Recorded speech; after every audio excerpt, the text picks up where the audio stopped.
All right, so let's get rolling with some raptor ID. First thing I have to do, you're gonna see a lot of photographs, some really good photographs, and any of the photographs you might see that are really bad, you can bet I took them. But luckily, I'm dependent on a whole lot of really good photographers, and so I just credit to all these people. You're going to see one or more of their pictures.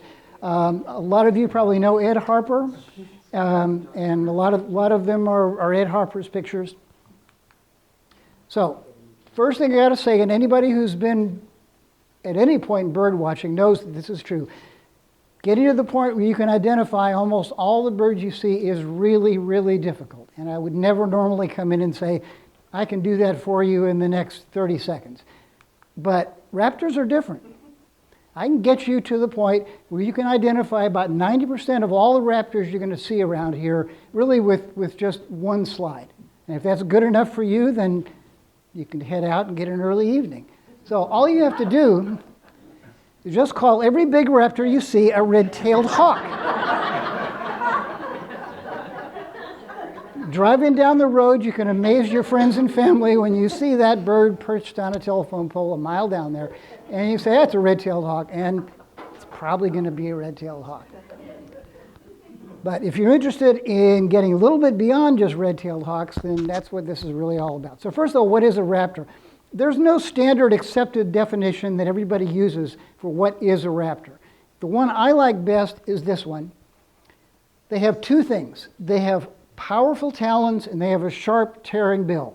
And by this definition, they have to have both. And what does that mean? Well, important to keep in mind. That sharp tearing bill looks pretty formidable, but that's not what raptors use to catch and kill their prey. They use their talons. That's the real trick. So here's, Walt Carnahan is not here tonight, but I think Walt Carnahan took this picture. This is a merlin, little falcon, dispatching a European starling. And, and it's kind of cool because if you see in this picture, there's a little shine still in the starling's eye. The next picture Walt took, there was no shine in the starling's eye. So basically, a merlin captures it with its talons, and it squeezes it until there is no life left in it. That's where the power comes. The bill is mainly its knife and fork. Okay. So what does that mean? That means that eagles, owls, falcons, they're all raptors by this definition. So who's left out? Who is not a raptor that other people consider raptors? Vultures, right. And what do they lack? They have the sharp tearing bill, but they don't have powerful talons. They have really very weak legs. They have very little muscle mass. They're really just designed to soar around all day. In fact, interesting little trivia. If you take a turkey vulture and you pluck all of its feathers and you make a pile with all the feathers and the turkey vulture over here, the feathers will weigh almost as much as the entire turkey vulture. So they are designed to not be strong and powerful, just be really, really efficient. So you could not live in a better place in North America, possible exception of the coastal plains of Texas, but then you'd be in Texas, where you are right now. So the diversity and the abundance of wintering raptors, particularly wintering raptors, we have in this area. So here's 16 species. And you can see all of these species within less than an hour's drive of where you're sitting right now. And I'm going to go through a little bit at the end, and if not, I'll hang around afterwards and give you some tips about some of the best places to go to see some of the less common raptors. So I'm going to give you just a handful of keys to IDing raptors. And the first one is this, and this is very important. Unlike most birds where you're looking at the plumage, you're looking for field marks, the most important thing about identifying raptors is the structure. So why is that true? Well, here's an example. Here's one of the raptors everybody wants to see in the winter here, a ferruginous hawk, beautiful bird, really easy to identify, very, very white, really white tail. Here's the problem. What's this? This is also a ferruginous hawk. The thing about hawks is they have often a lot of different morphs, and they look very different sometimes between the sexes, but in particular between juveniles and adults. So the plumage really changes, a lot of variability. Another example here is a Swainson's hawk. So here you see the classic field mark for a Swainson's hawk is the leading edge of the wing is pale and the flight feathers are all dark, but this is also a Swainson's hawk. So it's a more dark morph, a lot we get out of females, and that field mark doesn't work at all. So that's where you need to get into things like structure. Here's a really good example, red-tailed hawk. This is from the Sibley Guide to Birds. So Sibley had to paint 45 images of red-tailed hawks to give you some sense for how much variability there is in that one species. Here's the ultimate book. If you're really interested in raptors, you should own this book, Raptors of Western North America by Brian Wheeler.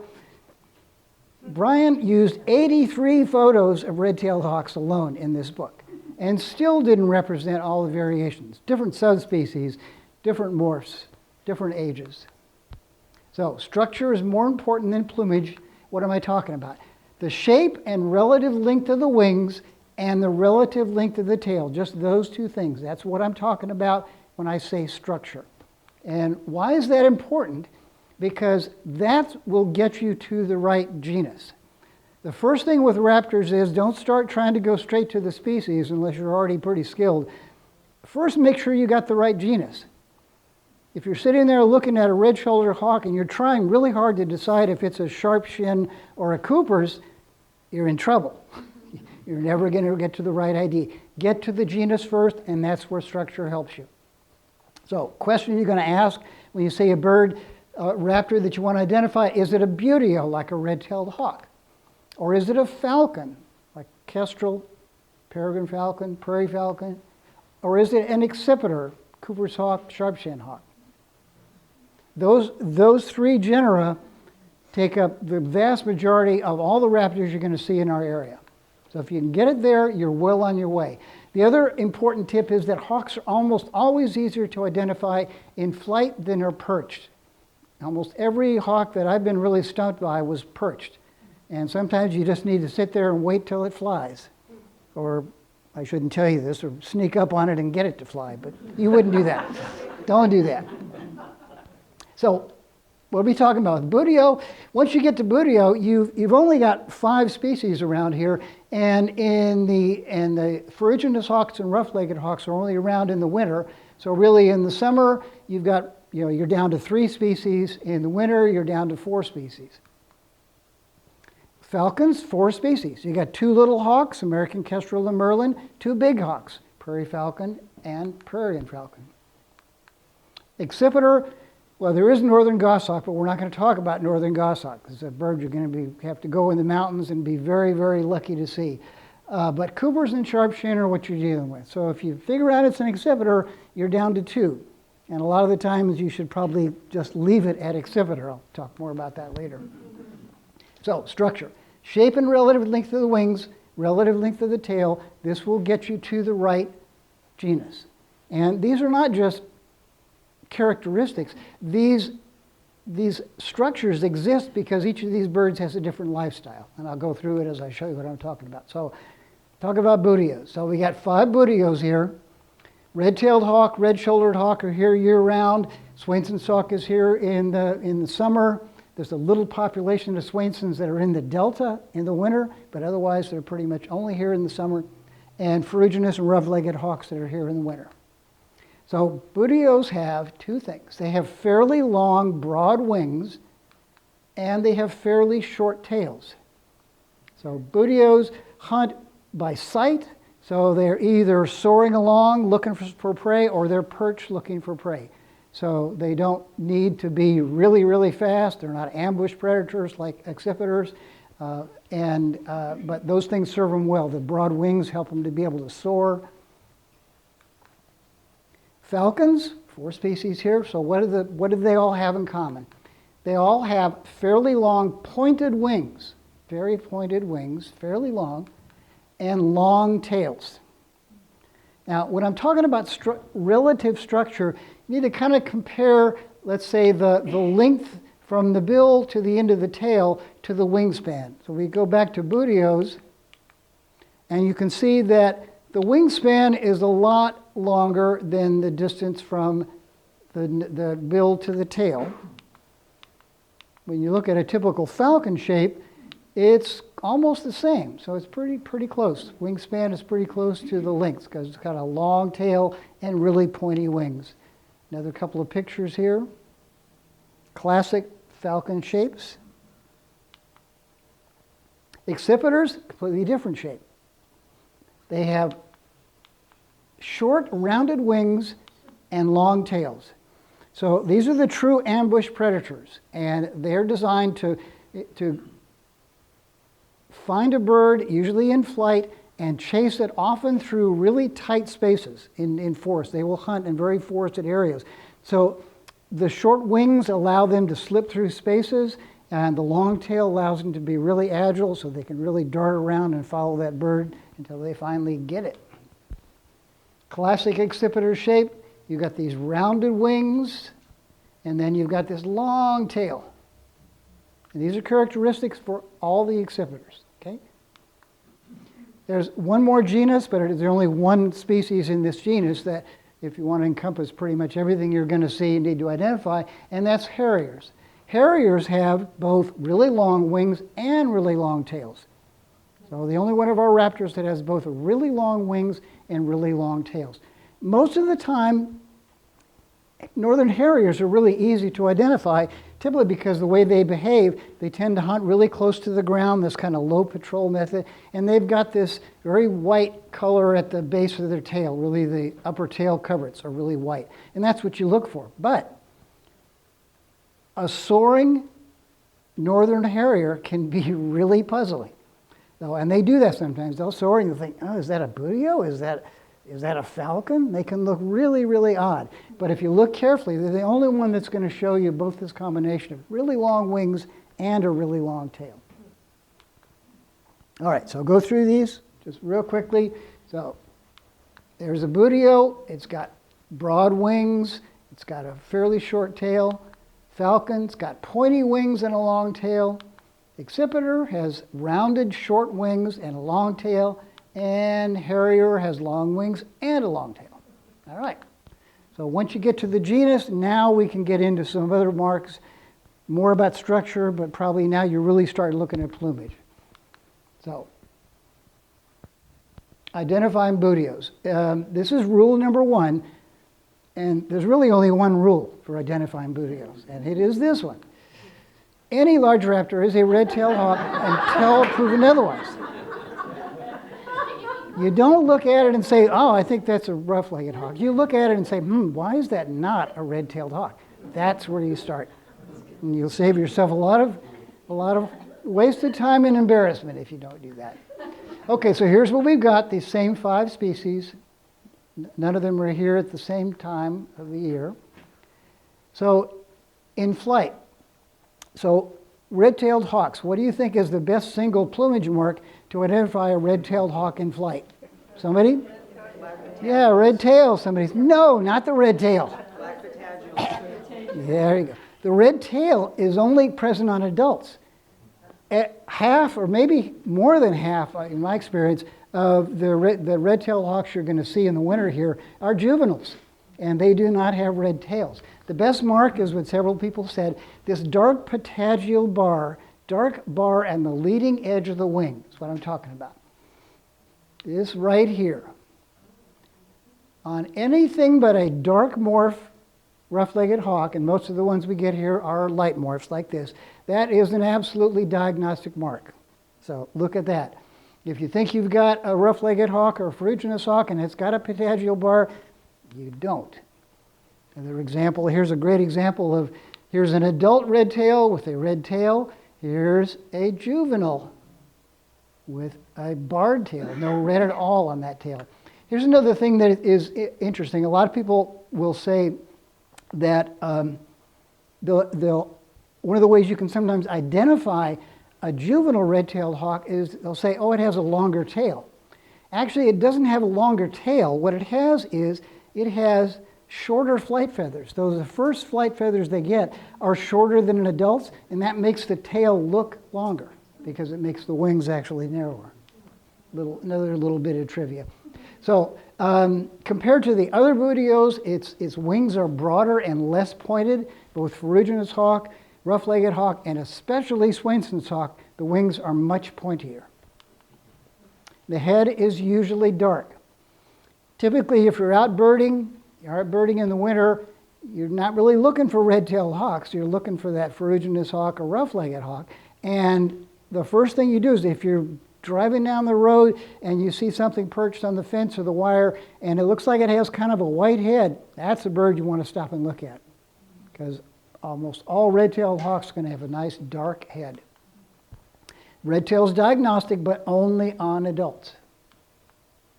So perched, like I said earlier, for the most part, perched raptors are harder to identify than birds in flight. Red-tailed hawk is kind of helps us out because it's got some really good marks that you can see perched, and it's got a good one you can see from the front and a good one you can see from the back. And surprisingly, these things you can see from a long way. So from a front view, almost all, at least Lightmores, show a dark band on the belly and a dark head, like this. The amount of how dark the belly is changes over time, over age, but they almost all have this. And you can spot this a long, long way. So again, you can, if you want to impress your friends and family, you can often very positively identify a red-tailed hawk just by seeing this at a distance and saying, oh, it's got a dark head, it's got white up here, a dark belly. They also have a nice mark on the back. There's this vague sort of a V shape that's formed by paler feathers. And again, it's more sort of exaggerated here, but this is not quite as visible as the front view, but from the back it's also something you can spot. All right, let's go to red-shouldered hawk. So red-shouldered hawk they're probably more like accipiters than they are other bootios. They have shorter, more rounded wings, and they have relatively longer tails. So, and in fact, that's one of the most common misidentifications, is people calling a red-shouldered hawk an accipiter. I'll get a little bit more into that. So they're very distinctive in adult plumage. So this is what they look like, one of the prettiest hawks we have. We're very lucky to live out west because the eastern subspecies is not nearly as bright red as this bird, but the adults are really, really pretty, really striking pattern. Perched also, the adults are very easy to identify. These rich rufous, very finely barred underparts. They also tend to have very bold white speckling on the back. Actually, the juveniles also have white speckling. I'll show you how that's useful later. So from the front and the back, pretty easy bird to identify when you get a good look.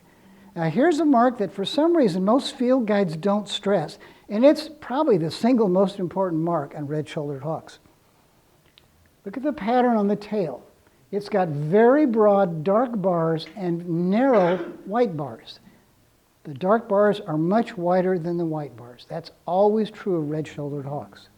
And why is that important?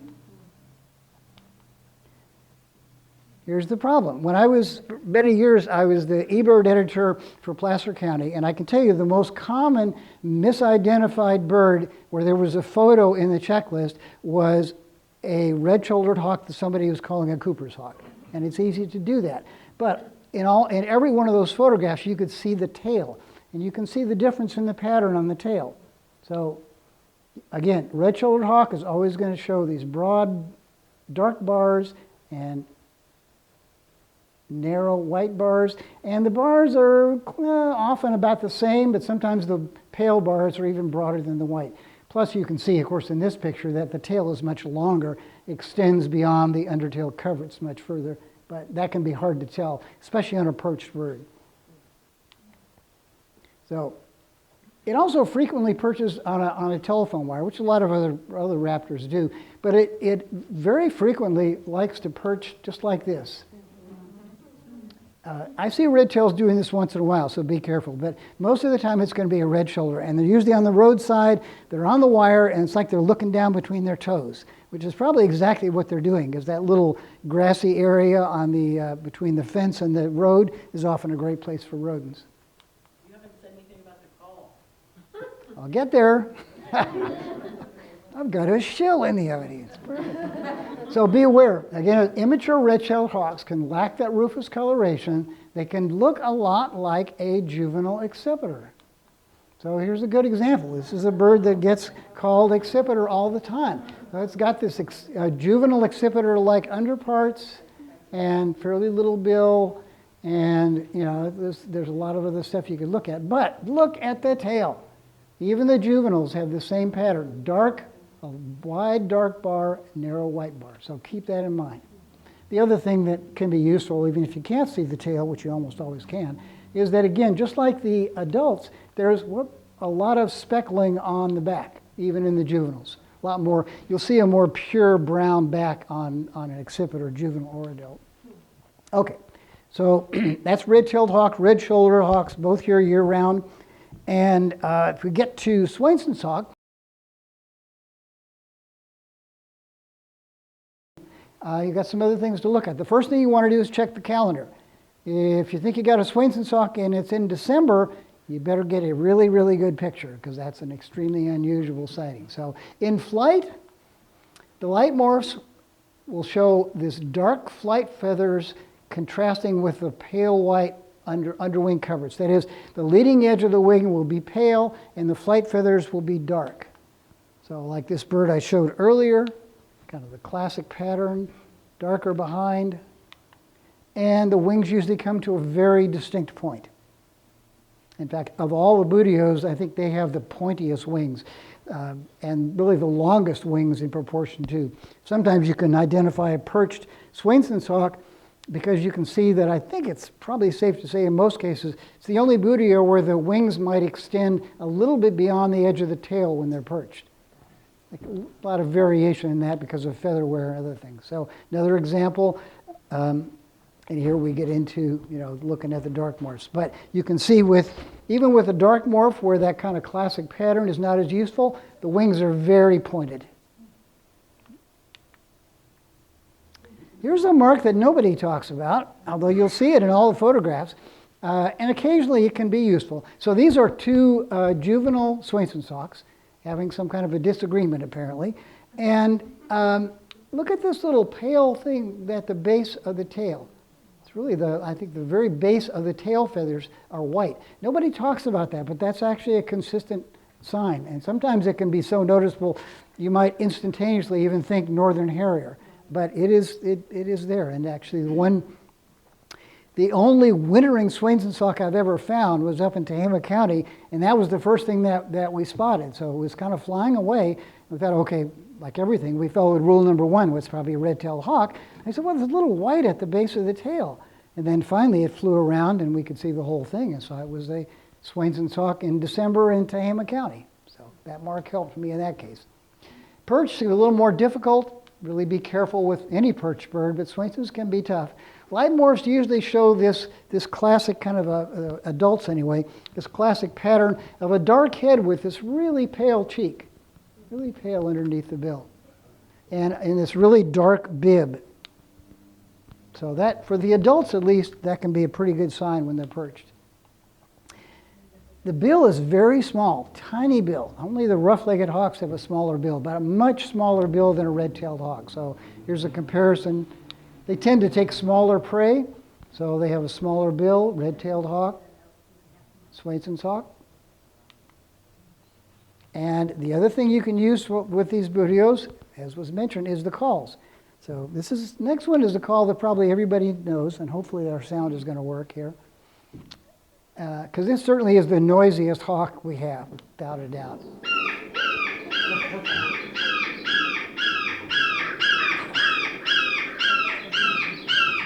Okay. Loud and insistent. But you can also, of course, identify red-tailed hawks. Very different call.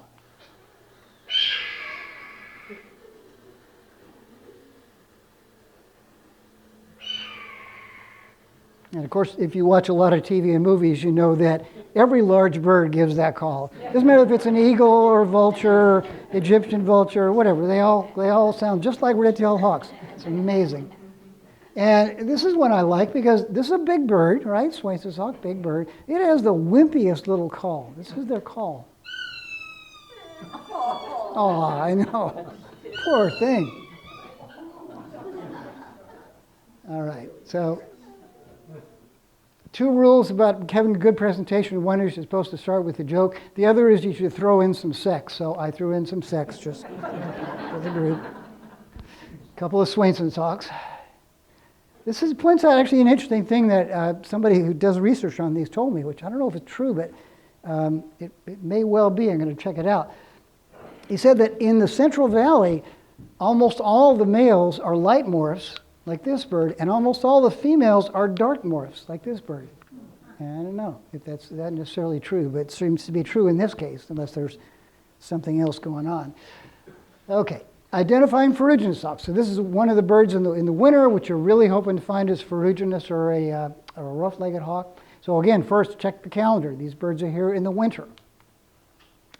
In flight, usually a very easy bird to identify, very pale bird. Usually all white or nearly all white tail. So I'm showing here an adult and a juvenile, both really, really pale. The adult is going to show a little more brown, a little more rust, which is where the ferruginous iron, the rust color comes from. A little more rust underneath, and it's going to show these nice rusty leggings. Its legs are feathered all the way down. And the immatures are going to be a little whiter underneath, but note the tail is not completely white on the juveniles. There's a little smudgy dark at the end of the tail, and sometimes it can be pretty dark. Sometimes it can be dark enough to make you think it might be a rough-legged hawk, which we're going to get to in a minute. Another good mark to keep in mind, especially if you're debating between rough-leg and ferruginous hawk, is this little mark right here. I'm going to show this in the next one. No, I'll show it later. So this is, I would call this little mark right here at the carpal area, sort of a carpal comma, okay? Just a little thing. On a rough-legged hawk, as I'm going to show you, there's a big dark mark in that same spot. Not this little comma, but a big dark splotch. The wings are long and somewhat pointed. Compared to a red-tailed hawk, you can see the wings are much pointier. They tend to be longer, a little narrower, proportionally at least.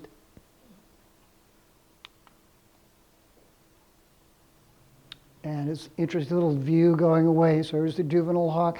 And from the upper side, the upper side you'll see this flash of white at the base of the primaries. Rough-legged hawks have that also, but you don't see it on a red-tailed hawk. So if you've got a really distant bird and it flushes and all you see is the upper wings and you see this little flash of white at the base of the primaries, you probably have something interesting. You should go take a look at it. You'll also note, and I'll get to this later on, you'll also note that this has a white base to the tail and a pretty dark trailing edge. That can really make you think rough-legged hawk. So you want to be really careful, especially with these juveniles versus rough-legged hawk. Perched, usually pretty easy. Usually have a very pale head with at least some gray on it. And the adults show a really rich rusty coloration on the back. The juveniles don't have that rusty color. They're more splotchy brown. And this is really important, and this works for both the juveniles and the adults. A large bill with a large yellow cere and a long gape. So you'll see these yellow lips that go way back because they take really big prey, and so they're able to open their mouth really wide to swallow big old prey items. So here's a classic example. Nice rusty back. It's an adult, gray head, big yellow cere, and this long yellow gape. You can see that from the back. Nice rusty back on an adult. Again, you can see that long gape. So juveniles are less distinctive. They can be a little confusing. They lack the rufous on the back. And so here's a bird on the ground that could be confusing. And there's a lot of things you can't really see. The tail doesn't look very white. It's mostly brown, a little splotchy on the back. But you've got that long cere. So that alone tells you this is a ferruginous hawk. So again, with rough-legged hawks, only here in the winter, so make sure that you're looking for them in the winter. In flight, usually the underwings are pale with these dark carpal marks. Carpal area is basically the wrist of the bird, and that's probably the single best mark. So that's what I'm talking about. You remember the ferruginous hawk had a little comma here, but the rough-legged hawk has a big splotch of dark compared to the little comma on this. A tail is white with a dark subterminal band, which again, juvenile ferruginous hawks can show a similar thing, but usually it's much more distinctive on a rough-legged hawk. So it's a much more of a contrast between that dark trailing edge of the tail and the more white part of the tail. You can also see that not all the birds have these dark bellies. So juveniles and females, this is one of the few beauties where you can really tell males and females sometimes, is both the juveniles and the females have these dark bands on the belly, but the adult males don't have that.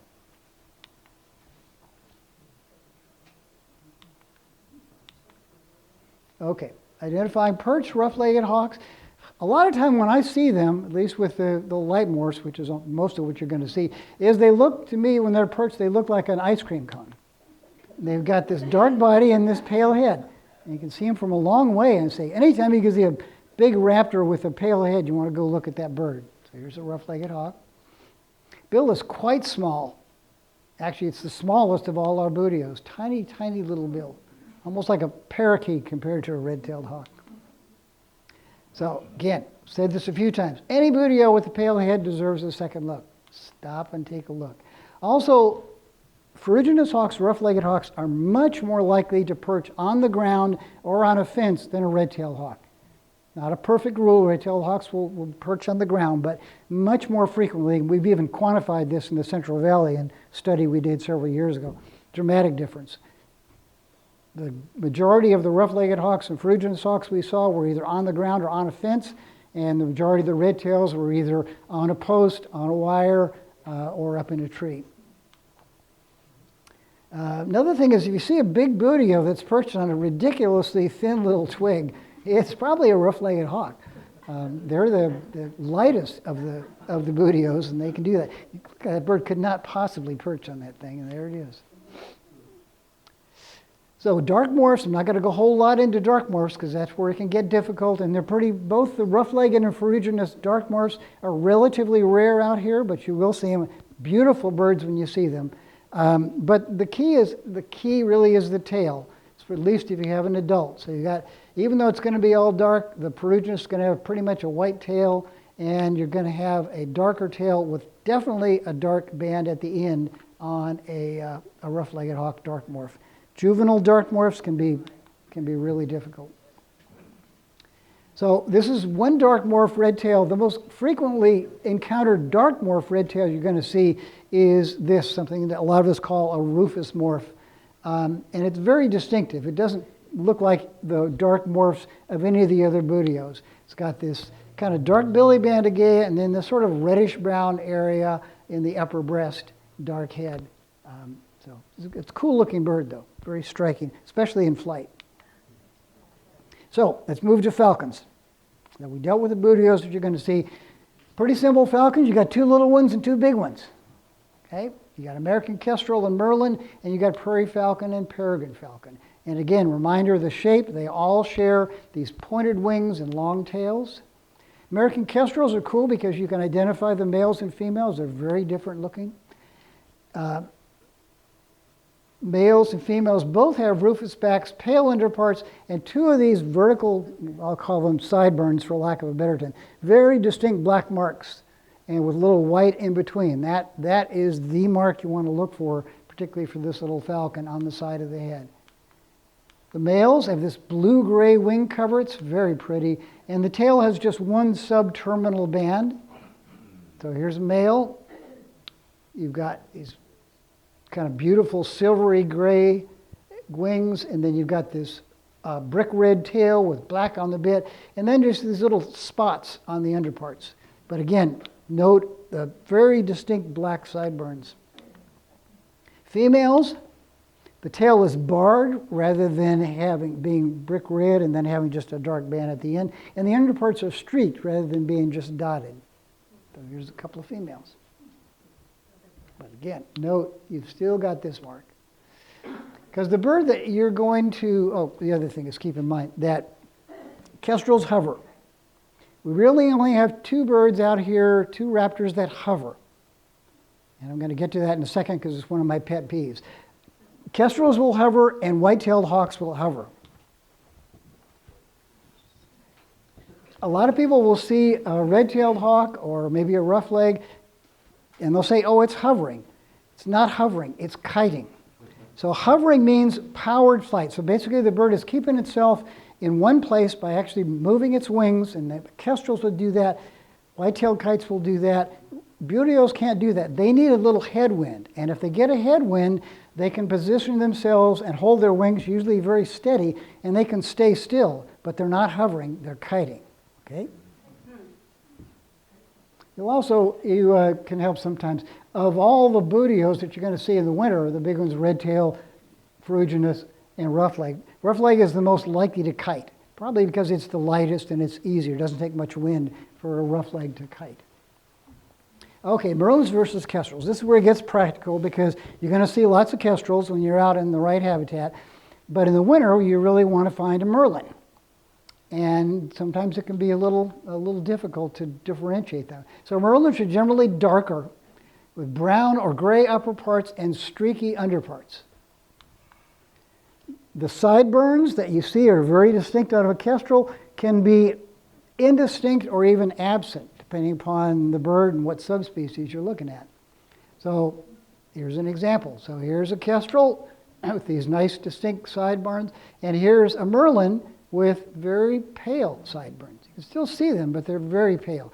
And again, much streakier and browner underneath. And there it's like it's captured, I don't know, I think it's a Savannah sparrow. Look like a Savannah sparrow to you? So these are definitely bird hunters. And merlins are really, really cool. I'll talk a little about merlin behavior. So in flight, merlins are nearly always fly directly point to point. In fact, I think it shouldn't be as the crow flies, it should be as the merlin flies. Because a typical merlin sighting in flight is, there goes a merlin, and that's it. Kestrels will move around and they'll fly, and they'll frequently stop and hover. So if you think you've got a merlin and it stops and hovers, think again, you don't have a merlin. Merlins look stockier, that can be a little subtle, with broader wings and tail than a kestrel. That can be useful if they're kind of directly overhead, can be misleading otherwise, but this is kind of an extreme example. But you know, this is the kind of shape of a kestrel, narrow wings, and here's the general shape of a merlin where it's got little broader wings. This is kind of an extreme version. I don't find this necessarily all that useful. There's plenty of other marks that are useful. So here's the real look, which is more realistic in terms of the difference. So here's a kestrel, a little bit narrower wings, overall broader body.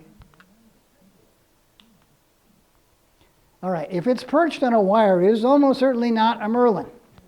Even though merlins are tiny, and they're only slightly bigger than kestrels, they don't know that. And they think they can't perch on a wire. I'm too big to perch on a wire. They will always perch on a post. Kestrels perch on wires all the time. I have actually taken a couple of pictures, and people have sent me a couple of pictures of merlins on wires, but it's extremely rare. The other thing about merlins versus kestrels is that almost with that exception, when a kestrel finally perches, it will wag its tail a couple times. Merlins don't do that. Again, it's like merlins are just too cool. Okay, they just won't do that. The other thing which shows how cool merlins are is that they will allow a very close approach. So, as they say, the typical encounter with a merlin when they're flying is just, oh, that was a merlin, I hope. When they're perched, you can often go almost right up to them. They are not afraid. Kestrels probably have the longest perch distance. In fact, I find that kestrels are harder to get close to than any other raptor. Merlins, you can practically go up and, give them a pet. They're just not, they are just, and again, it's because they're just really full of themselves. Just cool little guys. I say they have the short guy mentality, but I wouldn't know about that. So. The other thing to keep in mind, although I wouldn't advise you going into doing a whole lot of this, is that there are 3 subspecies, and we get all 3. Most commonly, we get this kind of intermediate brownish one.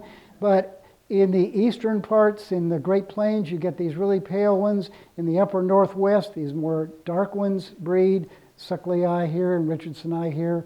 But most of what we see are columbarius, and we see a lot of intermediates. Ed Harper and I did a paper where we went to several museums. We looked at thousands of skins of these different subspecies, and we came to the conclusion that, yeah, you can identify the ones at the extreme ends, but there are so many intergrades. So you got to really be careful. If you're absolutely sure it's a Merlin, it's a Richardsoni, you might put that in your earbird list, but most of the time just leave it at Merlin. And always be happy if you get to see a Merlin. Two big falcons, prairie falcons and peregrine falcons. So generally speaking, prairie falcons are brownish, and peregrines are going to be darker gray or darker brown. Here's a couple of really terrible pictures, of which I took one. I don't know who took the other one. So we got a peregrine falcon, prairie falcon, a little browner, a little darker a peregrine. You can also see the real key mark is this head. I'll get into that. So by far the best mark to distinguish them is peregrine has a dark helmet, and the prairie falcon has just kind of sort of these thin little sideburns. So easier to show you than to tell you. So typical prairie falcon, a little bit kestrel-like with these marks, but a much bigger falcon. And here's a peregrine with this really nice, very dark helmet. Juveniles can be a little bit different looking, but usually it's not a big problem separating the two. And although they use different habitats, they do mix up. So usually you'll find prairie falcons in open country, not in wetlands, but sometimes you find prairies in wetlands. Peregrines are usually around wetlands and marshes and things, but I've found plenty of peregrines out in the middle of the grasslands without a wetland or a tree in sight. As I say, juvenile peregrines can be a little confusing because they've got a little bit weirder head. But again, they do have a little more pale on the head, but still you can get that sense of a real helmet. So in flight, really one good field mark. Prairie falcons show these distinct wing pits, distinct dark marks underneath the wings, and what would be an armpit if they were arms. So dark wing pit on a prairie falcon, very distinctive, and lacking on the peregrine. So that's a really good mark you can often see if you're confused by a flying bird.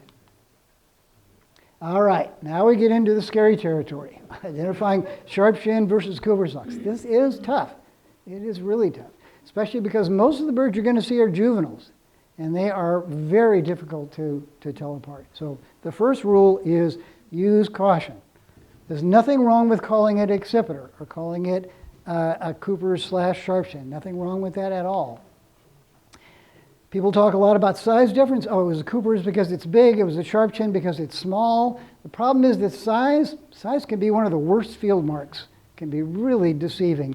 And in particular with this, the problem is this. Okay, male sharpshins are really tiny. Female Coopers are pretty big difference in size. But female sharpshins and male Coopers are very similar in size. In fact, I was telling some folks earlier, they've done some tests with folks up on Hawk Hill with their trained expert identifiers, and in fact, they're about 90+% identifying female Coopers and male sharpshins. They're hardly better than 50-50 at distinguishing these two. So, and these are people who've spent a lot of time studying and doing it. So be careful with size. If you've got a perched accipiter and it happens to have a ruler right next to it, you're in good shape. But other than that, and in fact, a good tip is if you've got one perched in your backyard, which they'll often do, waiting to take a bird at your feeder, get a picture of it and then go out and measure something that was right next to it, and you can use that as an intro ruler, and sometimes you can use that to actually identify them by size, but you got to be careful with that. So for juvenile birds, there is no single plumage feature that is distinctive. I have sat in a room with the best birders in the world and watched them all look at a perfect picture of a perched juvenile accipiter, and half of them said confidently it was a Cooper's, and the other half said confidently it was a sharpshin. So that tells me that it's a tough ID. There's a whole set of marks that you can read about. If you really want to get into that, Ken Hoffman's book, Advanced Birding, Ken Hoffman, Advanced Birding. He does a really good job of going through those features. And he also does a really good job of telling you to be careful.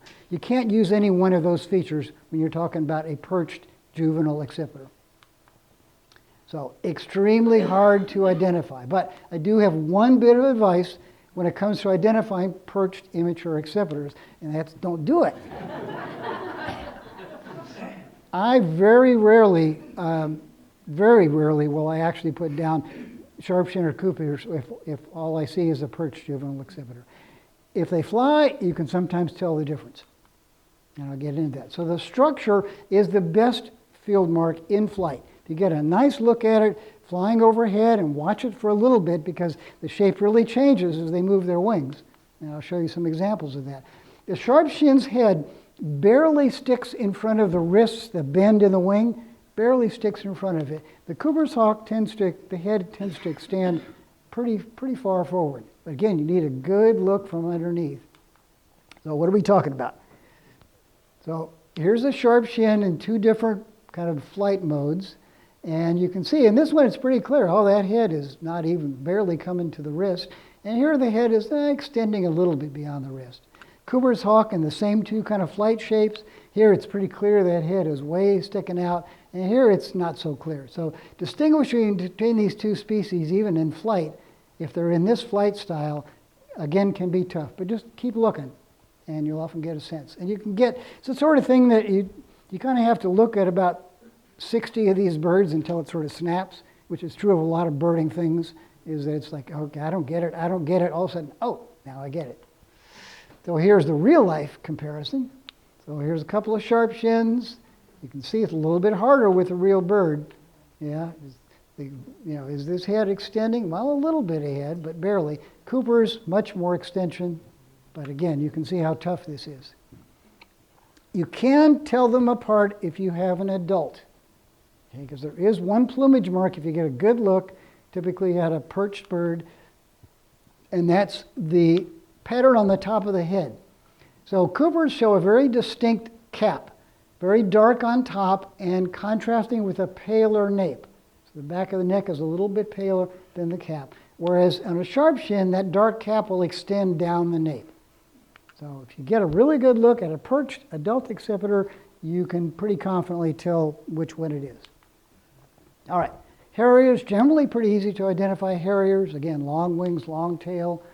Both males and females have this white, it's not actually a rump, it's actually the upper tail coverts.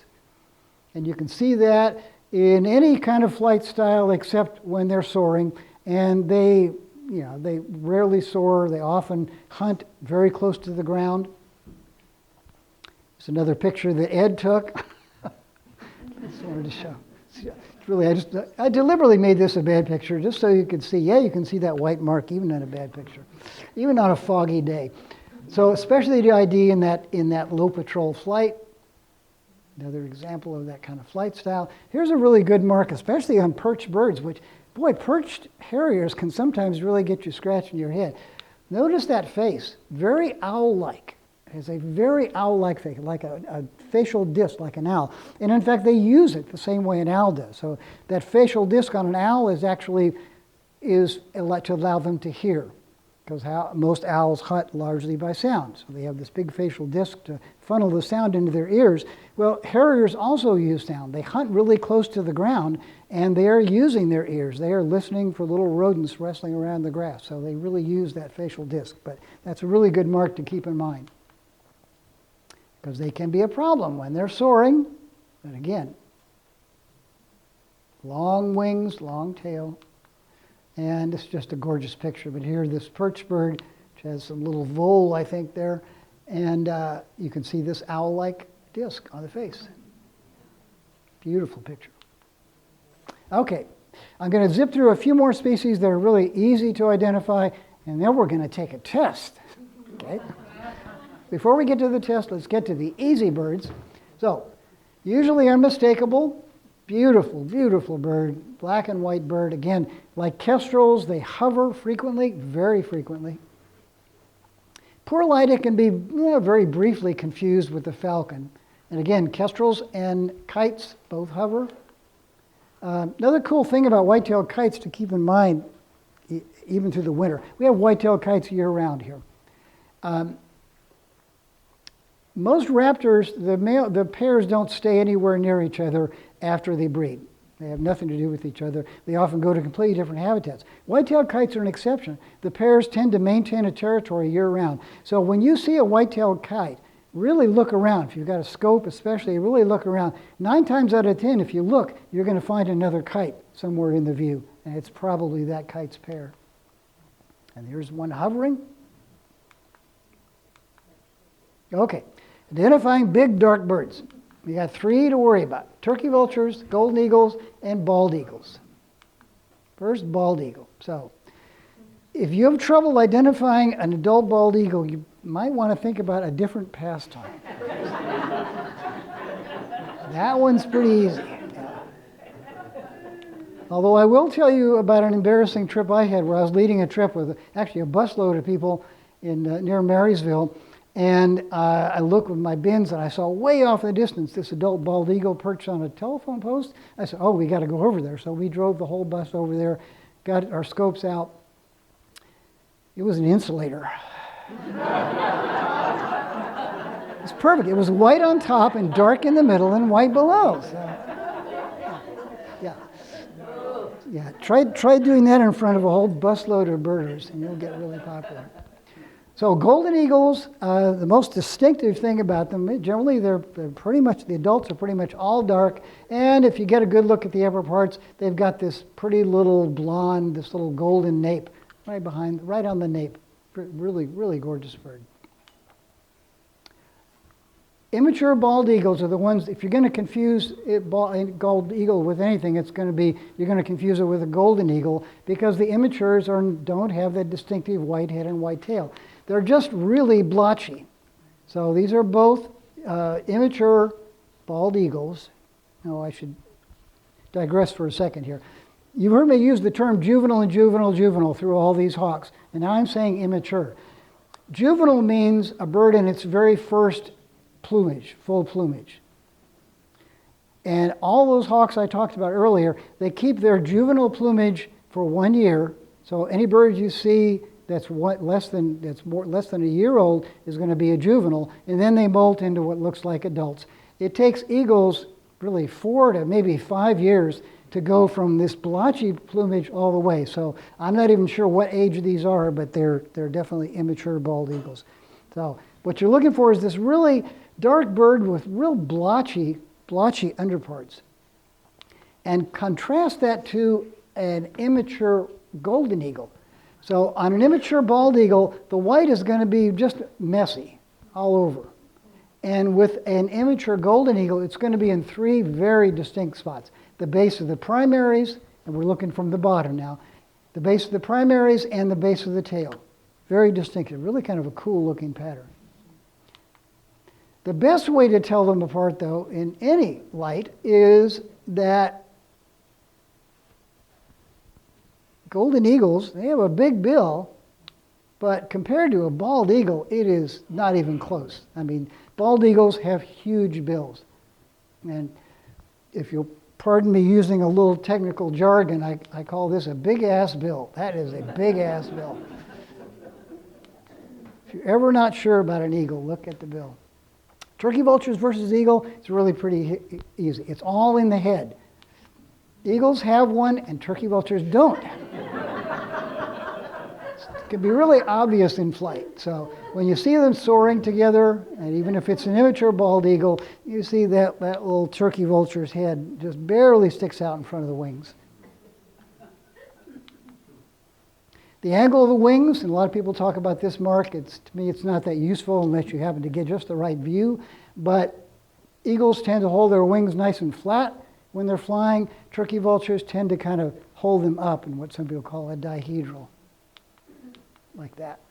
So when they're directly overhead, the wing shape is not really useful, but the head is. When they are flying, if they're flying away from you or towards you, this is pretty distinctive for a turkey vulture, but generally not a problem. So again, 3 big birds that you're going to worry about. Immature bald eagle, splotchy white underneath. Immature golden eagle, nice dark bird, but with very distinct areas of white. And turkey vulture has no head. Last bird, again, pretty easy bird to identify. Osprey, very long, narrow wings, and this completely distinctive head pattern. Strictly a fish hawk. Okay. Time for the final exam. All right, is everybody ready? I'm going to go through these fairly quickly. So I'm going to show you a picture in most cases, and it's going to be multiple choice. Makes it even easier. So here's number one. Number one. And those are your 5 options. Just write down number 1 and a number next to it.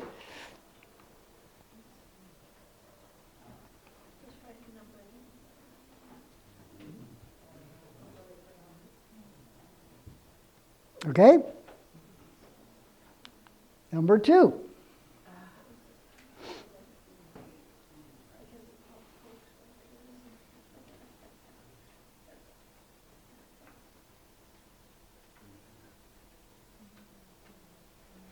Number 3.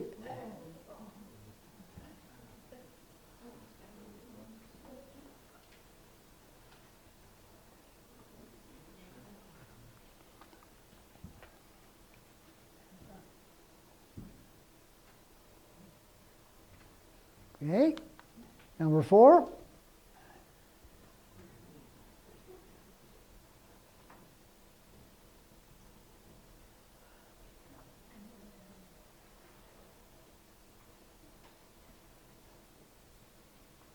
Number 5.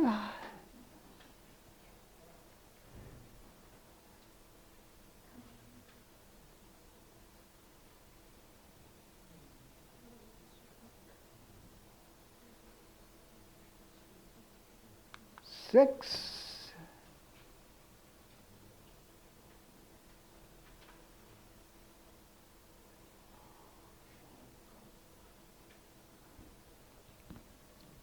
Extra credit if you can tell me what kind of a tree that is.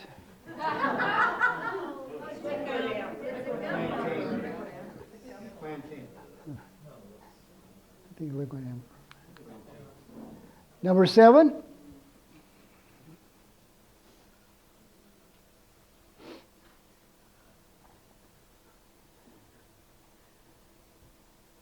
Pretty easy, right? Number 8.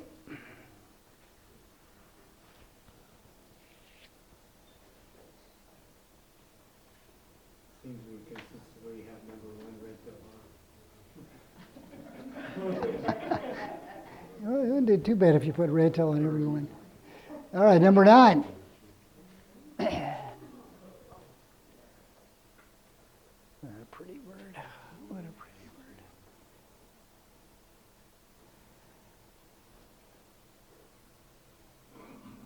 Number 10.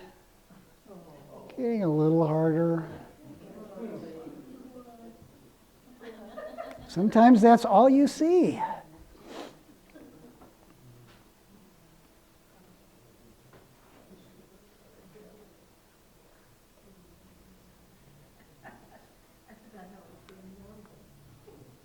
And how about that?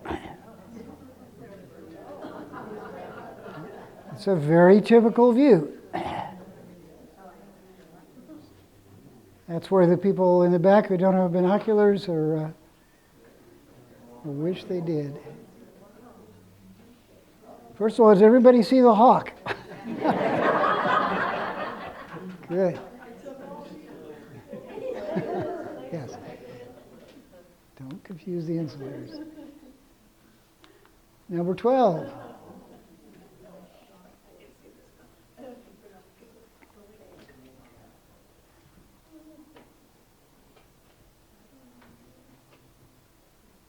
Okay, lucky 13.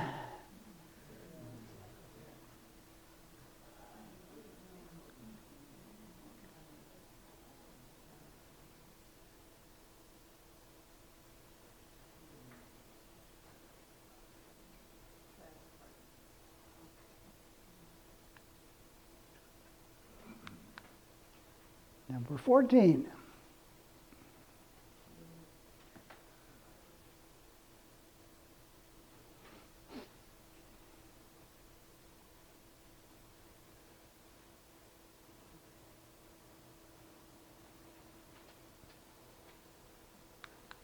15.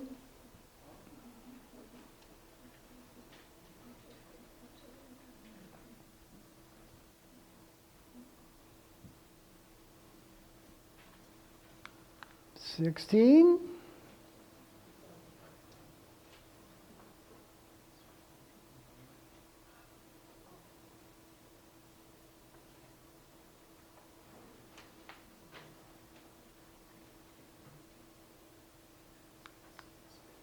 17.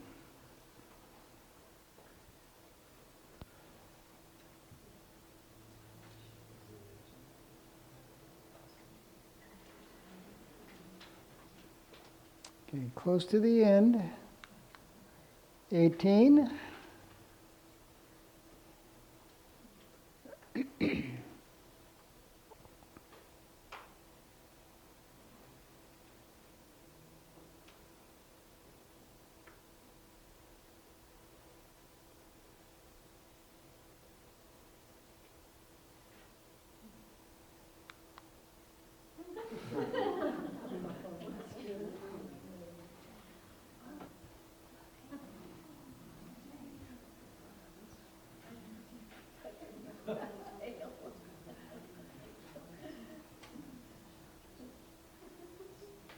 'I thank Ed Harper for this picture.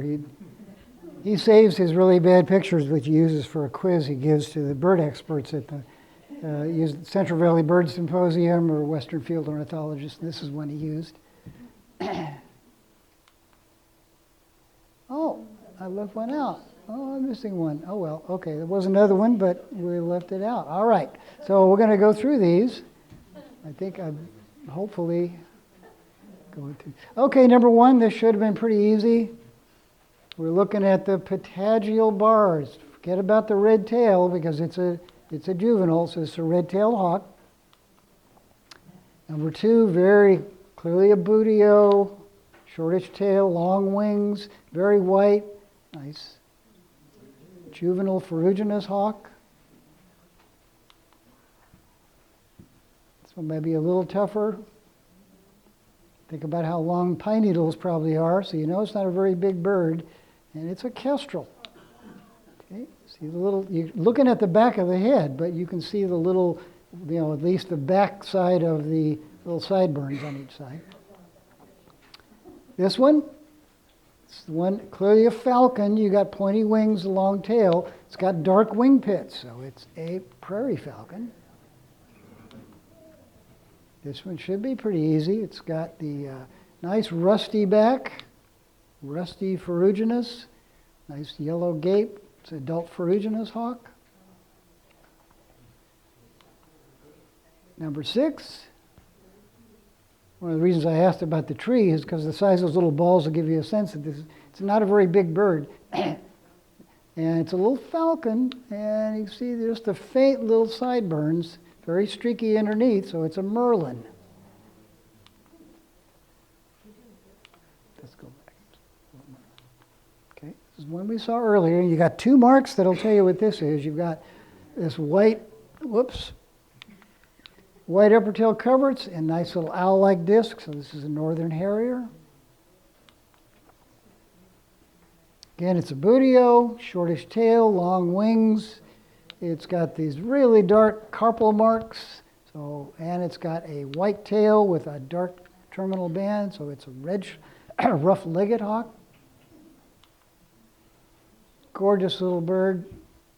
Nice bright rufous underparts, very speckly, broad, dark bands, pale white, so it's a red-shouldered hawk. A little bit tougher, but it's got 2 things. So you should probably get to buteo on this, based on it looks like it's got fairly long wings. You're not seeing a white flash on the top of the tail, so that kind of rules out rough leg and ferruginous both. But if you look really carefully, that's a red tail. So this is a dark morph red-tailed hawk flying away. So, how many people got that one? Good, excellent. Okay, this is where rule number 1 helps. But even without rule number one, you got that distinctive pattern, which, as I said, is very easy to spot at distance. You got a dark head, pale, a dark belly band, and pale below. So it's classic red-tailed hawk on a telephone pole. This one shouldn't be too tough. Nothing we have looks much like a white-tailed kite. So this is, as I mentioned earlier, this is a bird that can be a little harder to identify when it's soaring like this.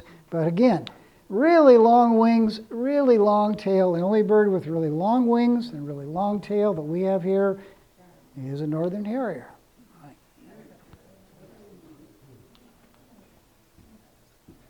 So we got a falcon, pointy wings. And is it a prairie falcon? Well, seeing a pretty distinct dark helmet on it. So it's a peregrine falcon. And again, I'm not seeing any dark wing pits, so that rules out prairie.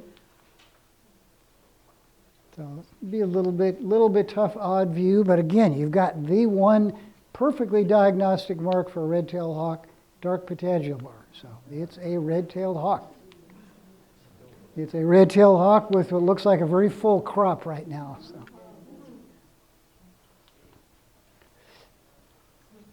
Again, rule number one. So here's a bird that could be confusing just in this light because it's looks like it has a white tail like a ferruginous hawk, but it has dark patagial bars. So it's also a red tail. And lighting can really mess you up sometimes. Again, look at the owl-like face on this perch bird. This is a northern harrier with its little vole dinner. All right, this is probably a little tougher for some folks because it's got kind of splotchy underneath, kind of a medium-sized bird. Seems to have kind of a long tail. How many people think this is a Cooper's hawk? Nobody. You guys are too good. Yeah, you got the little black bars and little and narrow white bars. So this is a juvenile red-shouldered hawk. This was a little tougher, but again, this you can sort of tell that it has a long tail, okay? And not much else except if you know a little bit more about accipiters, you know it's got these kind of really narrow, skinny little legs along its kids. So, yeah, it's I don't know if it's a Sharpshin or a Cooper's. So you will get credit for Sharpshin or Cooper's. Put down both. Good. I was hoping somebody would do that.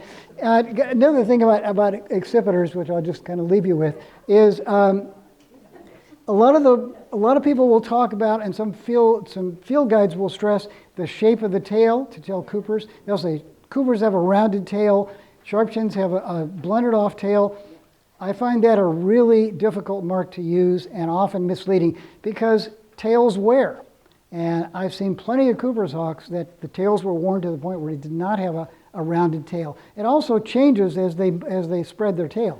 The shape changes completely, so you got to really be careful.